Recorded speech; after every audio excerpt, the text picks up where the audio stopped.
आज का आजाद सिपाही अखबार आपने पढ़ा क्या? पढ़ते रहिए अपना लोकप्रिय दैनिक अखबार आजाद सिपाही। सर, सोनातू थाना क्षेत्र में बहुत सारे अवैध डंप को पकड़ा है। क्या कुछ था सर, कैसे कुछ सूचना मिली थी और कैसे कितना क्या पकड़ाया गया? कुछ दिनों से सूचना प्राप्त हो रही थी कि सोनाहातू थाना क्षेत्र में अवैध रूप से कई जगहों पे अवैध बालू का डंपिंग किया गया है। उसी सूचना का हम लोगों ने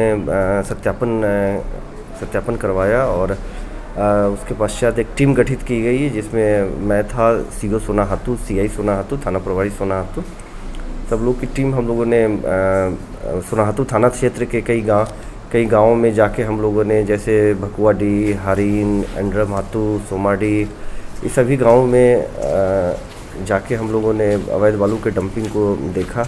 तो पाया गया कि कई जगहों पे काफ़ी बड़ी मात्रा में बालू का अवैध डंपिंग किया गया है।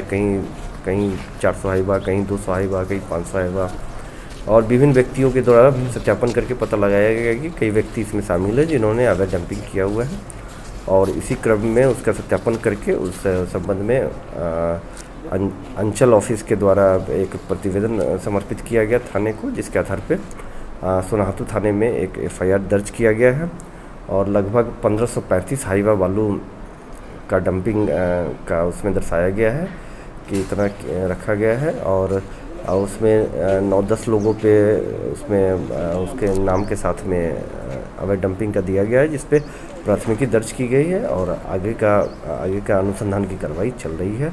अभी सरकार के आदेश के अनुसार एनजीटी का भी आदेश लागू है, जिसमें कि 15 अक्टूबर तक कोई भी किसी भी नदी से बालू का उत्खनन नहीं किया जाएगा और उसका परिवहन नहीं किया जाएगा। और इस क्षेत्र में पहले भी बुंडू अनुमंडल क्षेत्र में, बुंडू में और कई जगहों पे दसम फॉल थाना क्षेत्र में लगातार अभियान चलाया गया है। कई गाड़ियाँ पकड़ी गई है और अवैध बालू का डंपिंग भी बुढ़ाडी बुंडू के क्षेत्र में वहाँ भी प्राथमिकी दर्ज की गई है 3 आदमी पे। और इसी क्रम में ये लगातार कार्रवाई की जा रही है और ये कार्रवाई आगे भी चलती रहेगी।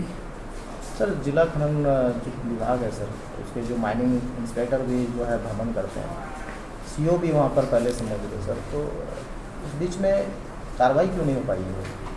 नहीं, कार्रवाई लगातार हुई है। आप देखेंगे कि बुंडू में भी माइनिंग डिपार्टमेंट के द्वारा पूर्व में भी कई जगहों पे कार्रवाई की गई है। सोनाहातू क्षेत्र में भी हम लोग प्राथमिकी थाने में दर्ज की गई है, वहाँ कार्रवाई करके कई गाड़ियों पे और डंप पे और जेसीबी इत्यादि का खनन विभाग के द्वारा एफआईआर वहाँ दर्ज किया गया। साथ ही मेरा जब से पदस्थापन हुआ है, हम लोगों ने बुंडू क्षेत्र में, तमार थाना क्षेत्र में, दसम फॉल, सोनाहातू सभी थाना क्षेत्र में कई गाड़ियों को, वाहनों को हम लोगों ने पकड़ा है। अवैध डंपिंग को भी पूर्व में केस किया गया है। कई वाहन अभी कोर्ट के आदेश से छूट गए हैं। बहुत सारे वाहन अभी भी बुंडू थाना में, दसम फॉल थाना में और तमार थाना में, सोनाहातू थाना में, इन सभी थानाओं में अभी भी कई सारे हाईवा, ट्रैक्टर, टर्बो अभी भी रखे हुए हैं। आप उसको देख सकते हैं जाकर और एफआईआर भी आप देख सकते हैं। और कई मामलों में है खनन विभाग को इस संबंध में संबंधित गाड़ियों को जब पकड़ा गया तो उसके संबंध में फ़ाइन के लिए भी लिखा गया है। तो कार्रवाई रेगुलर चल रही है। यही है कि बीच बीच में कार्रवाई, कभी गाड़ियाँ चलती है तो कार्रवाई होती रहती है। इसमें कार्रवाई में कभी कोई कमी नहीं हुई है, आगे भी कार्रवाई चलती रहेगी। मैसेज कुछ देना चाहेंगे जो अवैध बालू डंपिंग कर रहे हैं? मैसेज क्या, वो जो भी सरकार के गाइडलाइंस है उसको फॉलो करना चाहिए और सरकार ने खनन विभाग के द्वारा जो भी दिशा निर्देश प्राप्त किए गए हैं उसको उसी गाइडलाइंस के तहत जो भी व्यवसायी है उनको कार्य करना चाहिए और नियम संगत कार्य करें और नियम से चले तो किसी को भी परेशानी नहीं होगी और सरकार के राजस्व की भी हानि नहीं होगी। और एक नागरिक होने के नाते, एक जिम्मेदार नागरिक होने के नाते हम सब का कर्तव्य है कि हम अपने राज्य के निर्माण में, अपने समाज के निर्माण में अपना कंट्रीब्यूशन दें।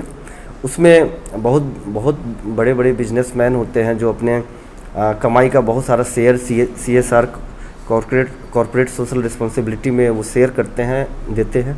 उसी प्रकार से हमारा कम से कम इतना दायित्व होना चाहिए कि हम नियम संगत कार्य करें, राजस्व की चोरी न करें, सरकार के जो गाइडलाइंस है उसका पालन करें और टैक्स में बढ़ोतरी होगी तभी तो हमारे गरीब लोगों को भी उसका लाभ जाएगा और हमारा राज्य, हमारा समाज आगे बढ़ेगा।